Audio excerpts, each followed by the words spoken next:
Hello, this read is for Virgo for June. Today we are the 4th, and we have the Sun in Gemini. We just had a full moon in Sagittarius, and that would have been revealing sort of desires or sort of revelations about what you want to do to expand your life, because Sagittarius is all about breaking the parameters and expanding beyond them. It can be travel, it can be philosophy. So somewhere in your life, depending on where it landed in your chart,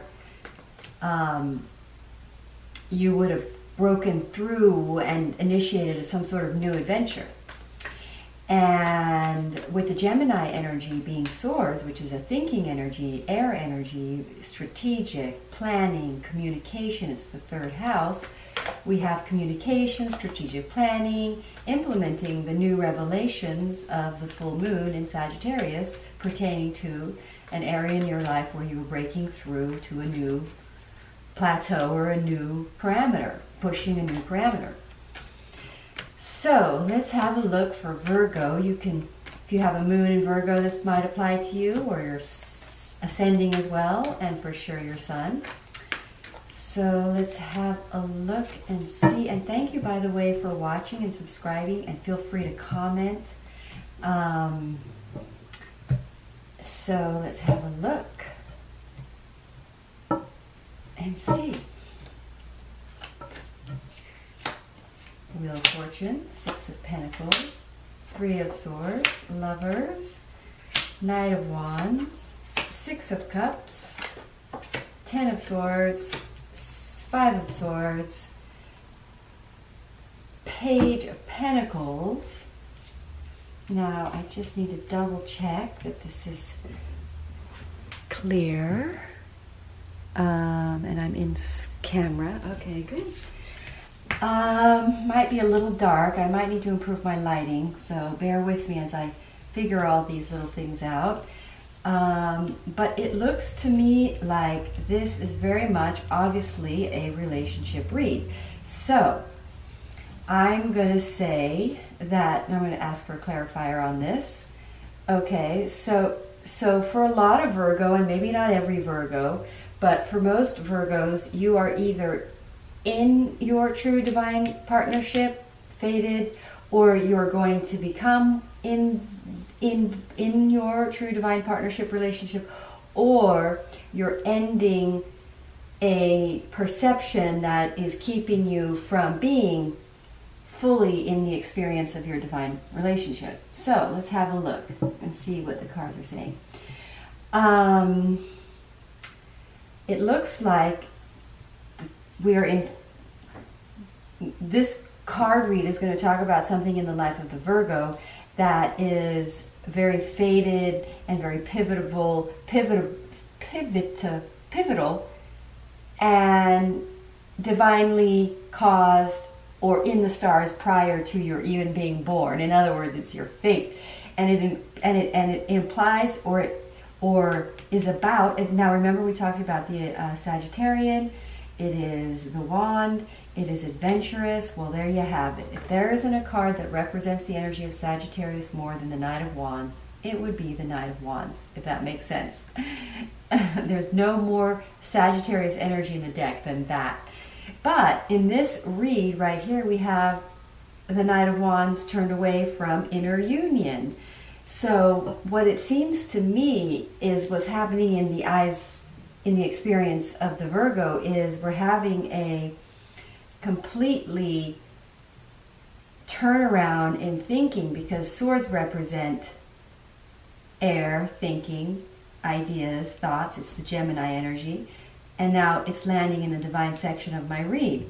So what that means is the divine has made it clear or given you experiences that provoked you to have a shift in mentality about love. And the shift that has happened in the mind of Virgo about love is the negativity that the Virgo may have used as excuses, or in other words, the thinking is the negativity. The negative thinking is dying because if there's an awareness that is causing the disappointments, or so in other words, we're having a further shift in the power of the mind in the life of Virgo, enabling the Virgo to sort of turn to realize that they're shutting out a more adventurous experience in their life through a perpetual, I want to say, through lack mentality. But that lack mentality is starting to go away because there's an awareness now that that's causing, that is an illusion, that there isn't lack. And the divine wants the Virgo to, and this card wants to come out, so the divine wants the Virgo to see a future, that the money will reveal itself in the future, and that this also involves the relationship. So it's almost like if you're not in a relationship, you will probably become in one, because you'll end some negative thinking about relationships or negative story that you carry in your head that causes you to pull away. Because in the Five of Swords, it's like you're pulling away from negative mental situations that are not heart-based, because it involves the mind. They were made out of choices based out of thinking or the mind, and involved in relationships. So, but now the Virgo is seeing on a deeper level the thinking and the negativity and the stories around the disappointments that caused the Virgo to have and be in relationships that were less than adventurous and heart and pure based. And so there's an alignment and a shifting happening for Virgo that's enabling them to turn into a more adventurous life involving their relationship. And then we have the High Priestess coming out, and the Empress coming out, and next to the Page of Pentacles, and the Three of Wands, and the Three of Cups wants to come out. I'm sorry, the Queen of Cups wants to come out. So it's telling me that the Virgo are nurturing a financial expansive experience with a future from a heart perspective, and a healing and a desire to heal, or a more nurturing aspect, coming from a more nurturing aspect in yourself. And the Page of Swords is being humble about the desires. In other words, to have a humble financial beginning is okay when there's a long-term future involved in, I'm going to say, a spiritual motive that is healing, that may not make a lot of money at the beginning, but that is heart-based and has a long-term possibility or long-term future to it. It holds, it's a longevity, it will build. So that's a little side note. Let's see what else I can say here about this. If you are going through any kind of disappointments, don't worry, that's ending. It looks to me like the life of Virgo is going to become more adventurous, more free, more risk-taking, more heart-based, nurturing, holistic ideas, financially based ideas that service the greater whole, that hold potential in the future for more finances and has longevity. Let me pull a Wisdom of the Tao card. And let's have a look and see what card comes up for Virgo. Oh, I run workshops, by the way, so if anyone is interested, and I like to teach how to do card reads, and we have a lot of fun, and everybody pulls cards, everyone has their own decks, and it's very high vibe. So if you want to join, do email me, and the link is below. So what did I pull for compassion? Let's have a look.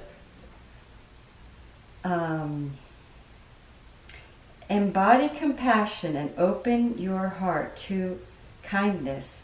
Understand the world with unconditional love and forgiveness. Guten Yin is here to protect and heal you. You and your loved ones are safe. All is well. So, you know what? I realized I didn't have the light on. A light on here. Oh my gosh. Okay, well, this card is beautiful, and it links to the read in the sense that it's sort of saying that if there is any pain and endings of situations, or any kind of a situation that was stressed based in the lack mentality that is now shifting for the Virgo, is shifting to having more of a compassionate experience. In other words, a more compassionate viewpoint around the disappointments will also help the Virgo in relationships, instead of being pulling away, critical, but having compassion for the relationship. But enabling, the Virgo is really ready to turn around and initiate new adventurous experience in life and in love. All right, thank you. Thank you for watching.